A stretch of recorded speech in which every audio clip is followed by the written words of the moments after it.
the whole country, in fact, the whole world is saddened and shocked by Pandit Ravi Shankar's demise. Here to talk more about that is Shobha Deepak Singh, the director of the Shri Ram Bharti Kala Kendra. Our family has known him for more than 70 years. He used to stay in our house in Curzon Road, where the Hindustan Times building now stands. And they would all come and stay with us. Him, Ali Akbar Khan Sahab, his father-in-law, Alauddin Khan Sahab. So as children, we've grown up with him. And I remember when I was 6 years old, he taught me Rag Bhim Palasi, which I was to play on my grandfather's birthday. And then these are certain personal things which no one knows. And then I went on, I think about 15, 20 years ago, when he was living in Lodi Road, he gave music for a dance drama called Ghansham. And then he rang me, he said, Shobha, I desperately need some wigs and beards. So I took them to Lodi Road, to his house. He was very friendly, by the way, before he married Sukanya. I don't mind saying this on record. I mean, he would ring me and I could meet him anytime. So he wanted wigs and beards. I took them across. Then he said, who will put it on? They don't know. Dancers don't know. I said, okay. I arranged and I was there.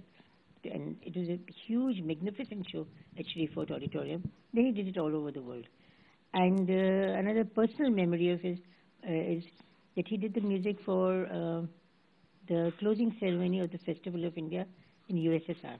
When he brought out the CD of that, he rang me.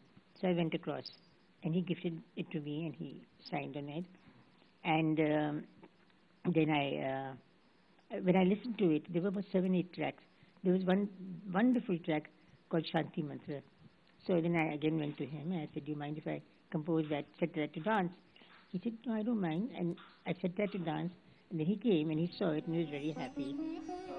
Let's talk about his music, his legacy. That's something which will, of course, all live on, much after his demise, of course. What did you think of his music, the legacy he's left us in terms of the sitar and the fabulous, ragas and the tones and the tunes that he used to hum? I think we all know that music was great. But much greater than that was what he did to music was to make it universal. And he took it all over the world. He internationalized Indian music. That's when Indian music began to go overseas. Otherwise, it was shut. Secondly, he was like when he performed with George Harrison, then also he became an icon. I mean, I remember, and Bharti Kala Kendra, of which I'm the director, we sponsored him almost every year until I remember another personal thing that on the Silver Jubilee of the music festival, I had told, he said no one can record it. So I said, okay. But when someone said you can't do something, I have to do it. The forbidden fruit is tastes here. So I put in 3 places for it to record. And I went to sleep.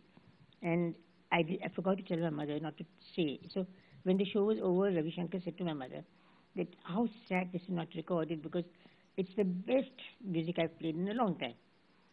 So Mummy said, yeah, I've got I told my mother to bring it home. She said, no, my baby ne record kiya hai. So at 3 o'clock he rang me up. Then I said, I'm sleeping, please, because I didn't know whether the recordings had come. So at 9 o'clock, I said, please ring me up at 9 o'clock, I'm sleeping. So at 9 o'clock when he rang me, by that I knew all the 3 recordings had been done. So I just gave one set to him.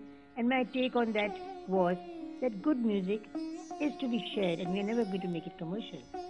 It's good music has to be shared with students of music. That was Shobha Deepak Singh, of course, sharing an insight into Pandit Ravi Shankar's life and her interactions with him. With video journalist Setu.